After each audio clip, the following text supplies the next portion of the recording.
As I grew up, I came to know just how far our family tree had spread. I got to see just how different and yet incredibly similar we all were.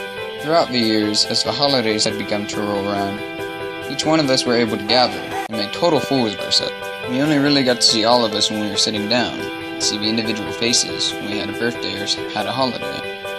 Just as I started to see my relatives more often and talk to them more, two very important people were taken from me. Though I don't fully remember them now, I remembered them then. I lost my grandfather in 2009, and only a few months later I lost my grandmother. Two people I went and saw at least once a week, swim in their pool, and eat Coke, and eat Snickers, and watch late-night movies while eating pizza and watching in front of a big block of a screen. I fought so fondly of them. At their funeral, when no one else stood up to say a few words for them, I did. And I poured my heart and soul into what I said. I never was a very good public speaker, and even though everyone was watching, I felt the need to show my love and appreciation for my father's parents, who I learned so much from in such a short amount of time. Out of all the holidays of the entire year, there's only one that all of my family decided to sit down and talk. That holiday is Christmas. Every year on Christmas Eve morning, we all go to Steakhouse 55 in downtown Disney and sit and talk. We talk so loudly it annoys some people, but we still talk. And after we are done eating, we, as a tradition, go and take pictures by Disney's little nativity scene, usually with a Christmas tree and some chairs in front of the fireplace. After my 14th Christmas in 2015, my father announced that we were going to drive to Ohio to visit my family this year. So we did. And after that first night, it hit me that we were going to have to do this for 3 weeks. 7 days each week until we hit Ohio. At first, that really discouraged me to keep plugging on, but when I opened my eyes to the beauty of the world, I saw great rock formations, powerful waterfalls, and creepy space aliens. As soon as I opened my eyes to the beauty of the world and looked outside the car window, I saw just how awesome our world can be. But most of all, I saw that even in the direst of times, the hidden beauty in our everyday lives can't be glimpsed through a small screen, but through experience.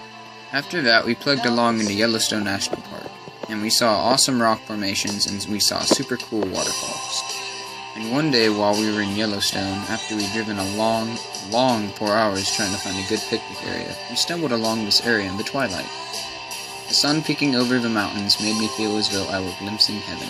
After we left Yellowstone, we went on a river rafting ride, which its title was misleading, as we had to paddle the entire time.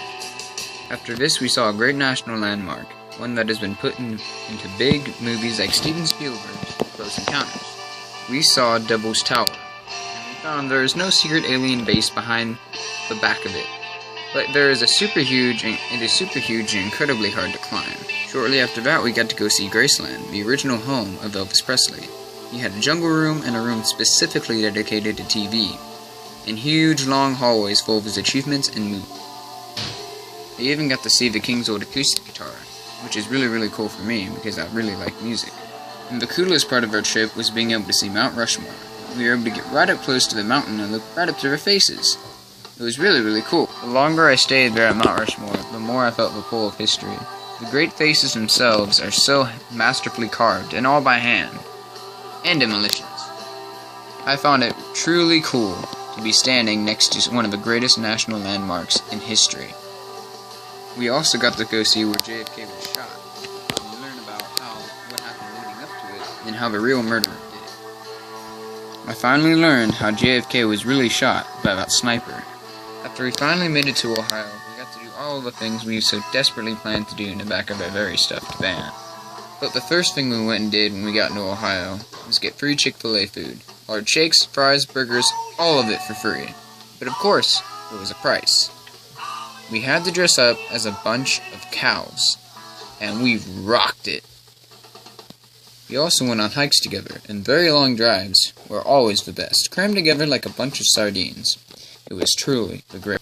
We also got to go to an old air museum with a bunch of planes and weapons since before World War I. I even got to see replicas of the Little Boy and Fat Man, and the two actual planes that they were dropped out of. We also got to get to real astronaut suits. All of us had to take a bunch of montages of pictures. It was truly a great experience. One of the most memorable places I got to visit this year had to be my grandma and grandpa's house. Although, my black cousin's house is pretty cool too.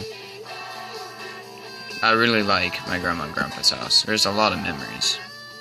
But before we left, we decided to do a long montage of pictures of each one of my cousins. All of them lined up, back to back, just so I could see them all once more. After we left, we got to see all of them, but not physically, just as pictures, but it was good enough for me. To see all of their smiling faces, all of them together, it was truly the best. Later on that year, I also got to see my two other cousins that didn't live in Ohio. Their father was a general in the army, so they didn't typically get to stay in the same place for too long. So we took the opportunity that they were living pretty close to us and went and visited them. We ended up spending a lot of time together, visiting San Francisco and taking a lot of hikes. It truly was an experience I would not forget lightly. After coming back from that trip, I got to see my brother Matt and his two daughters once again. It was really cool to be reunited with them and be able to see them once more. I hope that I get to see them and others more often, and take the gift of life as more of a precious gift. Thank you for watching my video presentation.